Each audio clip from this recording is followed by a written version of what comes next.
अभी मेरी नजर देखो। नमस्कार। हम एक क्वेश्चन आंसर सीरीज आज से स्टार्ट कर रहे हैं। बहुत सारे क्वेश्चंस पेशेंट्स के भी आ रहे हैं और डॉक्टर ज्योति हमारे साथ हैं, doctor Jyoti Ayurveda and panchakarma clinic से। हम कुछ क्वेश्चंस के फॉर्म में इस पूरी सिचुएशन को समझने की कोशिश करेंगे, तो आप बने रहिए हमारे साथ इस वीडियो में। और भी वीडियोज इस प्लेलिस्ट में हैं, आप जरूर देखिएगा। डॉक्टर साहब, मेरा आपसे पहला सवाल है कि जब आप करंट सिचुएशन को देख रहे हैं तो इसमें एक आयुर्वेदिक चिकित्सक की नज़र से इस फेज को आप कैसा समझ रहे हैं, और क्या इसमें पेशेंट्स के लक्षण अलग आ रहे हैं, और चिकित्सा जो है आयुर्वेदिक चिकित्सा स्पेशली उसमें फर्स्ट वेव और ये दूसरी वेव में कोई फर्क है? पेशेंट्स की सीवियरिटी और उनकी रिकवरी होने में क्या क्या अंतर है, ये हम आपसे जानना चाह रहे हैं। नमस्ते। सर, जैसे कि सेकंड वेव है, हम सभी जानते हैं बहुत ज्यादा घातक है। पहली जो वेव थी उसमें सिम्टम्स इतने ज्यादा नहीं थे, माइल्ड सिम्टम्स थे।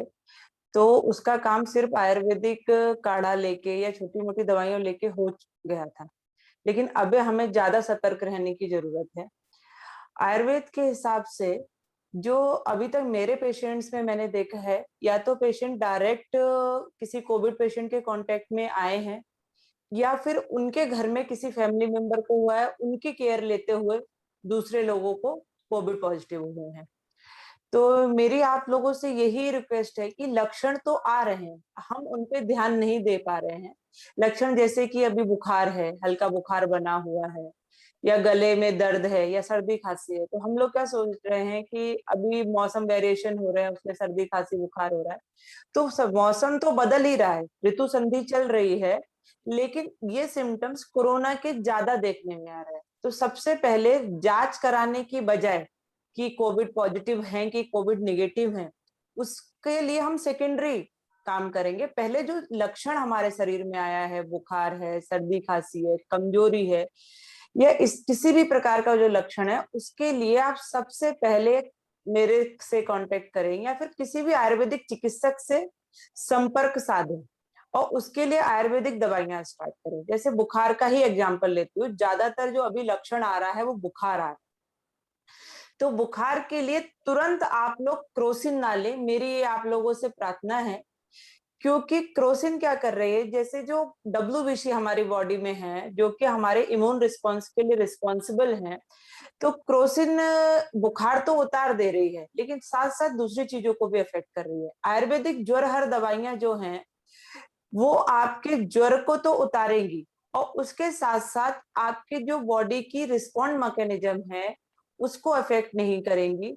तो आपकी बॉडी की जो लड़ने की क्षमता है वो बनी रहेगी, और बुखार भी जाएगा। और मैं आपसे ये जरूर कहना चाहूंगी कि आप ओवर द काउंटर दवाइयां ना लें, क्योंकि आयुर्वेद में बुखार के लिए सिर्फ एक क्रोसिन है, ऐसा नहीं है।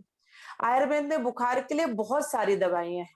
कुछ के एग्जांपल्स मैं आपके सामने दे रही हूँ, जैसे सुदर्शन घनवटी है, त्रिभुवन कीर्ति रस है। लेकिन लोग ऐसे सुन के, सिर्फ फेसबुक पे या व्हाट्सएप पे सुन के वो दवाइयां ले लेते हैं। तो किसी की पित्त प्रकृति है तो उसमें हीट बढ़ जा रही है, किसी की कफ प्रकृति है और हमने वो कफ नाशक दवाइयां ना लेके दूसरी दवाइयां ले ली। तो इस तरह से ओवर द काउंटर दवाइयां लेना मैं आपको सजेस्ट नहीं करूंगी।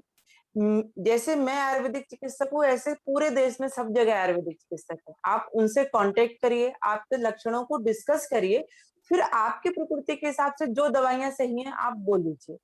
दूसरा, जो कोविड पेशेंट हैं उनके साथ आप रहिए, उनकी देखभाल करिए, लेकिन उनके साथ साथ अगर आप कोविड पॉजिटिव नहीं भी है, निगेटिव है, फिर भी आप दवाइयां स्टार्ट करिए, ताकि जो आपके शरीर में कफ बढ़ेगा वो ना बढ़े।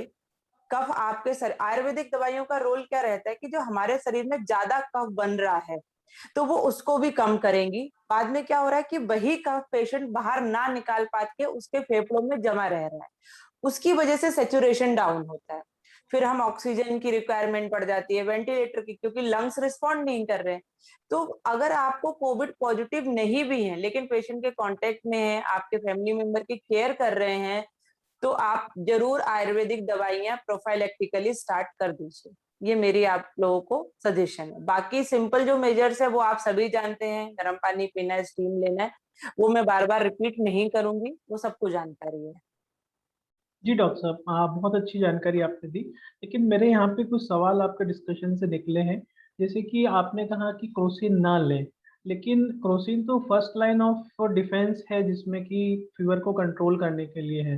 तो कई बार क्वेश्चन पेशेंट के मन में उठता है कि एक चिकित्सक बुखार कम करने की दवाई को क्यों मना कर रहा है?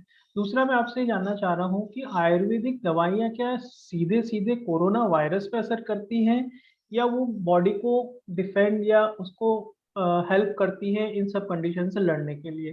जैसे कि मॉडर्न मेडिसिन में हम एंटीवायरल ड्रग्स देखते हैं, बुखार उतारने के लिए पैरासिटामोल हम देखते हैं और जो भी सारी मेडिसिन सभी लोग ले रहे हैं, बड़ा कन्फ्यूज़न सा है। इसके ऊपर मैं थोड़ा-सा आपसे जानना चाह रहा था कि ये दवाइयाँ काम कैसे करती हैं ताकि लोगों को ये स्पष्ट हो जाए कि हम आप जैसे बोल रहे हैं क्रोसिन नहीं लेनी है, तो वो क्यों नहीं लेनी? देखिए सर, क्या है कि क्रोसिन क्यों नहीं लेनी है उसके लिए मैं बताया। आयुर्वेद में क्या माना है कि जो कोरोना है उसके सिम्पटम्स क्या-क्या आ रहे हैं अपने को, बुखार आ रहा है, सर्दी-खांसी हो रही है, कफ बढ़ रहा है, थकान हो रही है, यही सारे सिम्पटम्स हो रहे हैं। हमारा काम क्या है? बुखार को कम करना, है ना? बुखार कैसे कम होता है? आपने भी कभी सोचा होगा कि कभी आपने कोई बुखार उतारने वाली दवाइयाँ ली तो उसमें स्वेटिंग होगी आपको और उसके बाद बुखार कम हो जाता है ना? तो आयुर्वेदिक दवाइयाँ भी सिद्धांत वही है कि वो बुखार कम करने के लिए आपके शरीर में स्वेद जनन करेंगी, मतलब स्वेटिंग होगी, चैनल्स को ओपन करेंगी और फिर बुखार उतारेंगी। लेकिन उसके साथ-साथ शरीर में जो कफ बढ़ रहा है, जिसकी वजह से आगे आने वाली समस्याएँ बढ़ने वाली हैं, वो उस कफ को भी कम करेंगी। आपके शरीर का जो रिस्पॉन्ड है, उसको भी बना के रखेंगे। आयुर्वेदिक दवाइयाँ अधिकतर आपने देखा है कि बुखार में पेशेंट को भूख नहीं लगती है, लेकिन फिर भी हम लोग क्या बोलते हैं कि आप प्रोटीन पाउडर पियो, आप ये पियो। जब उस पेशेंट का पाचन काम कर ही नहीं रहा है, उसकी पाचन जो है वो शक्ति कम हो गई है, तो आयुर्वेद का सबसे पहला सिद्धांत है कि जैसे ही ज्वर आया उस पेशेंट को लंघन कराना है आपको। लंघन मतलब सिर्फ भूखा रहना नहीं, हल्का कुछ भी दीजिए, जैसे दाल का पानी दे दिया आपने, मूँग की दाल की खिचड़ी दे दी, तो हम उसके अपोजिट करते हैं। तो आयुर्वेद का सिद्धांत है कि जो आम हमारे शरीर में बना हुआ है, जिसकी वजह से बुखार आ रहा है, जिसकी वजह से हमारी शरीर कमजोर हो जा रहा है, हम उस पे काम करें। और रही बात जो आपने दवाइयों के बारे में पूछा, आयुर्वेद में मल्टीपल दवाइयाँ हैं जो एंटीवायरल क्या है? जो वायरल के खिलाफ लड़े, वही एंटीवायरल है। तो आयुर्वेद में ऐसी बहुत सारी दवाइयाँ हैं जो एंटीवायरल का काम करती हैं। मलेरिया के पेशेंट्स में भी आयुर्वेदिक दवाइयों से लाभ होते हुए बहुत सारे पेशेंट को मिला है। 102, 103 बुखार में भी आयुर्वेदिक दवाइयाँ काम करती है और बहुत अच्छे से उनको उतारती है। आयुर्वेद में अपार औषधियों का भंडार है। आयुर्वेद में काढ़े हैं, टैबलेट्स है, किसी पेशेंट को काढ़ों के साथ टैबलेट्स बुखार के लिए हम लोग दे रहे हैं। इसके जो सिंपल दवाइयों से जब काम नहीं बनता है तो हम हाईली पोटेंट दवाइयाँ, स्वर्ण प्रिपरेशन है, वो भी देते हैं, लेकिन हर किसी को एक सी दवाइयाँ या एक सा प्रोटोकॉल है, ऐसा नहीं है। इसीलिए मैं आप लोगों के सामने दवाइयों के नाम नहीं रख रही हूँ क्योंकि हर किसी को दवाइयाँ अलग देनी। किसी पेशेंट को 4 दिन से बुखार है तो उसकी जो औषधि या दवाइयों की योजना है वो बदल जाएगी।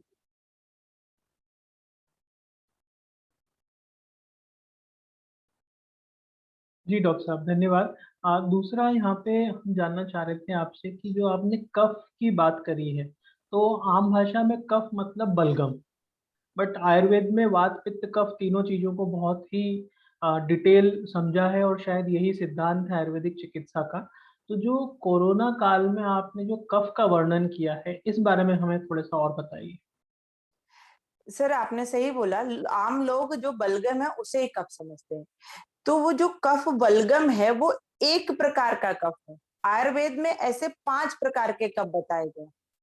तो 5 प्रकार के जो कफ है उसमें से एक कफ बलगम है। और कफ बढ़ने के सिम्पटम्स क्या-क्या हैं? कफ बढ़ने के सिम्पटम आप देख ही रहे हैं कि पेशेंट को खांसी आ रही है तो लेकिन वो निकाल नहीं पा रहा। उसे ऐसा लग रहा है कि चोकिंग सेंसेशन हो रही है ना? तो उसके लिए हम लोग क्या कर रहे हैं में कि जो कफ साइरप्स दिए जा रहे हैं। तो आयुर्वेद भी उसी सिद्धांत पे काम कर रहा है कि शरीर में कफ बढ़े ना, कोरोना जो व्याधि है वो श्वास जब लास्ट में जब श्वास बहुत बढ़ जाता है, आयुर्वेद में इसका वर्णन किया गया है महाश्वास के नाम से। आयुर्वेद में बहुत पहले से ही श्वास का वर्णन किया गया, मतलब अस्थमा का, ये सारी कफज व्याधि जिनमें कफ का जनरेशन बहुत ज्यादा होता है, पेशेंट को ब्रीथ लेने में डिफिकल्टी होती है, तो यही लास्टली सिम्टम बाद में कोरोना में भी हमें आते हुए दिख रहे हैं। इसीलिए आयुर्वेदिक चिकित्सक हैं वो ये फोकस कर रहे हैं कि आपके शरीर में पहली बात तो कफ बढ़े ना, और अगर बढ़ भी गया है, जैसे आप किसी के कांटेक्ट में आ गए हैं या जो भी आपने दवाई आहार विहार लिया है उसकी वजह से कफ बढ़ गया है, तो उसको आयुर्वेदिक दवाइयां उनको कम करेंगी, कफ का विलयन करेंगी। विलयन मतलब क्या है, एक सॉलिडिफाई कफ है तो उसे निकालने में बहुत दिक्कत हो रही है, तो जो कफ है उसको मेल्ट करके वाटरी फॉर्म में हम लाएं, पतला करें और उससे हम उसको निकालें। तो इसीलिए हम सबसे पहले ज्वर में लंघन के लिए ज्यादा फोर्स डालते हैं, जबकि पेशेंट को ऐसा लगता है कि कमजोरी है तो खाना और ज्यादा खाने को दीजिए, तो हमारा चिकित्सा सिद्धांत यहाँ से ही चालू हो जाता है। जी जी डॉक्टर साहब, दूसरा हम ये जानना चाह रहे हैं कि जैसे आयुर्वेद में 3 प्रकार की प्रकृति बताई है। तो अभी जैसे कि बहुत सारा सोशल मीडिया और बहुत सारा कंटेंट सुनने में समझने में आ रहा है, कई बार हमें और आपको भी लगता है कि ये जनरलाइजेशन आयुर्वेदिक चिकित्सा का या मॉडर्न मेडिसिन का भी कह लीजिए कहीं ना कहीं घातक हो सकता है। स्पेशली हो क्या रहा है कि जैसे ही किसी को पता चल रहा है वो अब पैनिक होने के कारण घर में ही इलाज अपना अपने आप से स्टार्ट करना चाह रहा है, या कहीं से आस पड़ोस में जिसको हुआ है उससे राय लेके करना चाह रहा है।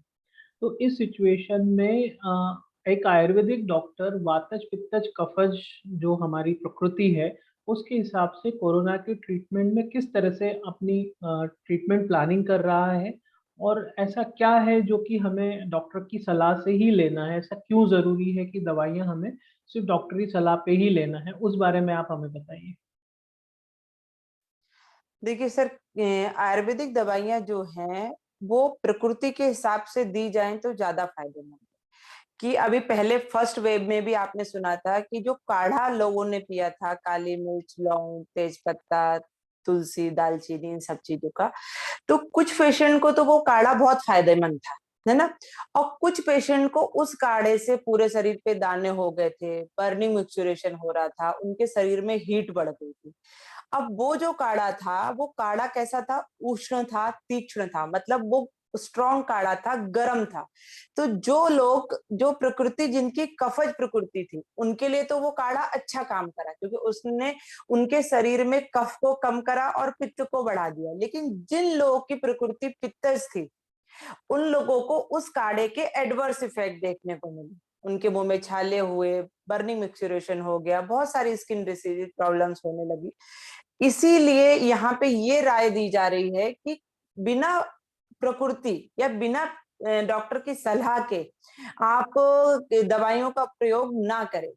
क्योंकि क्या, गिलोय जो है, जैसे गिलोय का सब लोग इस्तेमाल कर रहे हैं, तो गिलोय एक रसायन के जैसी है, मतलब वो आपको नुकसान नहीं करेगी, तब तो धातु का पोषण तो वो सारे लोग लेंगे तो ठीक है।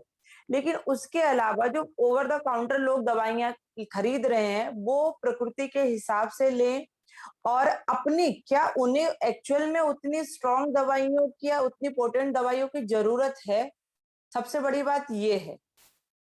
तो उसी हिसाब से आपको दवाइयां लेनी चाहिए।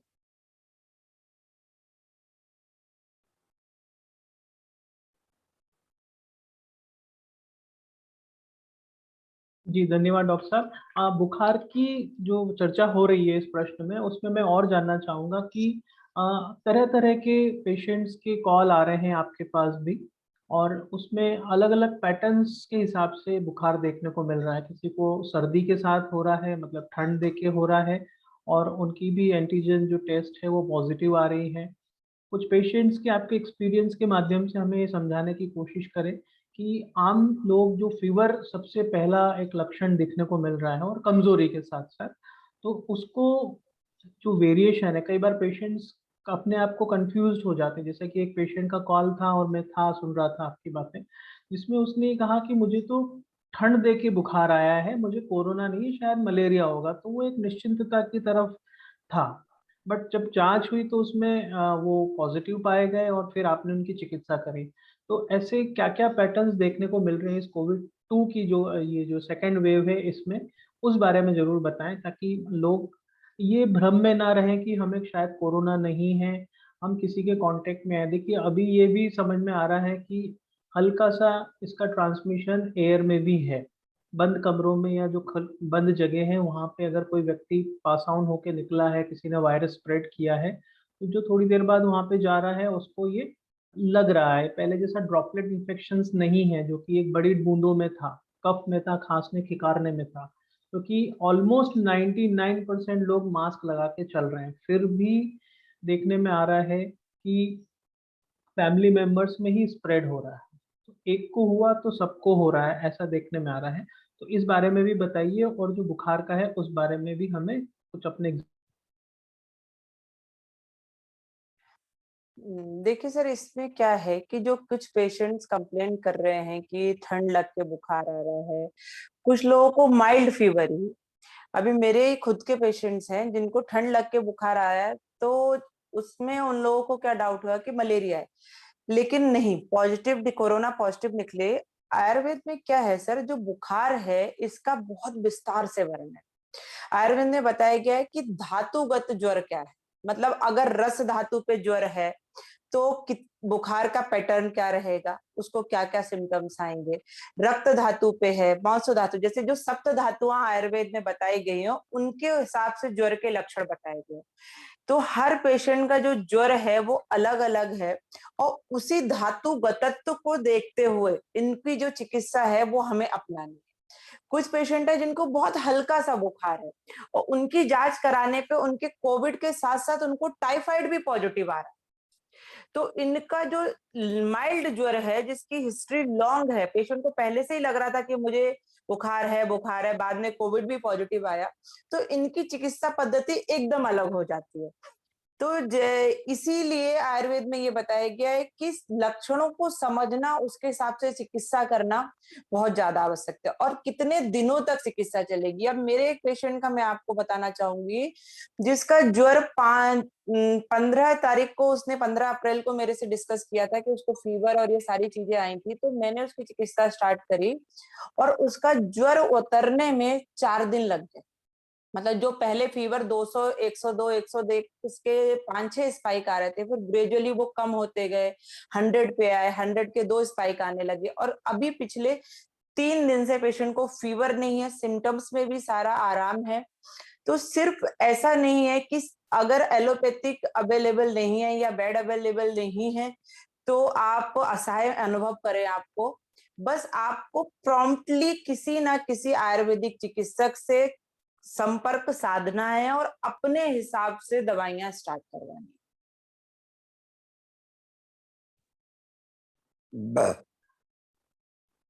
बहुत अच्छे से डॉक्टर साहब आपने एक्सप्लेन किया, इसके लिए बहुत बहुत धन्यवाद।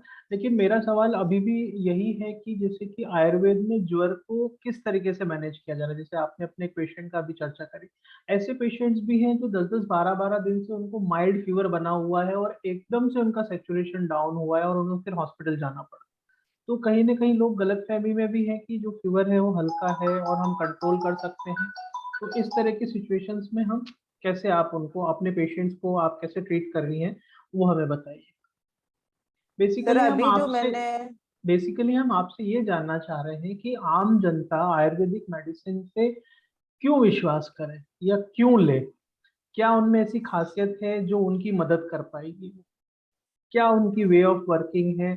किस तरीके से वो एविडेंस बेस्ड है, ये हम आपसे जानना चाहते देखिए सर, अभी जो इस पेशेंट के बारे में मैंने आपको डिस्कस करा, उसको 102 बुखार था, 102 103 बुखार आ रहा था। तो पहले मैंने उसकी जो दवाइयां स्टार्ट करी, वो पेशेंट का स्लो डाउन हो रहा था लेकिन रिस्पॉन्ड नहीं करा। फिर उसके बाद मैंने उस पेशेंट को आयुर्वेदिक जो हर्ब्स है उनके ऐसे काढ़े बना के दिए, जो वो उसे पूरे दिन एक एक एक एक एक घूंट काढ़ा पीता था, और उस काढ़े पे वो पेशेंट बहुत अच्छे से रिस्पॉन्ड कर गया, और उसका फीवर 98 से ऊपर 2 दिन से आ ही नहीं रहा है, और एक भी सिम्टम नहीं है। अब कल ही मैंने उस पेशेंट को फिर से आरटीपीसीआर करने के लिए भेजा है। मेरे कुछ पेशेंट 7-7 दिनों में भी आरटीपीसीआर उन लोगों के निगेटिव आए हैं, और जो भी उनका चेस्ट कंजेशन, जो चेस्ट कोरोना स्कोर था वो 16-18 था, वो 7 दिनों की बस दूसरी सीटी रिपोर्ट करने में 7 और 6 भी हुआ है। तो आयुर्वेदिक दवाइयां सर उनके एविडेंस बेस्ड ही हैं सारी, क्योंकि हमारी संहिताओं में जो दिया गया है, जो लिखा गया है, उसके हिसाब से ही चिकित्सा की जा रही। कुछ सेल्फ फॉर्मुलेशन नहीं है, शास्त्रोक्त ही चिकित्सा है। कुछ ओवर द काउंटर जो प्रिपरेशन है वो भी यूज नहीं की जा रही हैं, इसलिए आप उस पे आप सारे लोग विश्वास कर सकते हैं। और देखिए, जब बुखार अगर लगातार बना रहेगा और 104 105 रहेगा, तो उसके लिए आपको हॉस्पिटलाइजेशन ही करना पड़ेगा। आईवी पैरासीटामोल, इवन कुछ पेशेंट्स में आईवी पैरासीटामोल भी रिस्पॉन्ड नहीं कर रही है। ऐसे बहुत सारे पेशेंट हैं जिनको स्टेरॉइड देने पड़ रहे हैं, आईवी पैरासीटामोल रिस्पॉन्ड नहीं कर रही हैं। तो वहां तक की नौबत ना आने देना। आपके पास जो आयुर्वेदिक दवाइयां हैं जो घर पे ही आपको स्वस्थ कर सकती है, लेकिन अगर आपका उनका उपयोग शुरू से कर रहे हैं तो मैं यही कहूंगी कि हमारे पास आयुर्वेद में जो दवाइयों का भंडार है, बुखार के लिए इतनी दवाइयां हैं, उनमें से आपके हिसाब से दवाइयां काम करेंगी ही करेंगी।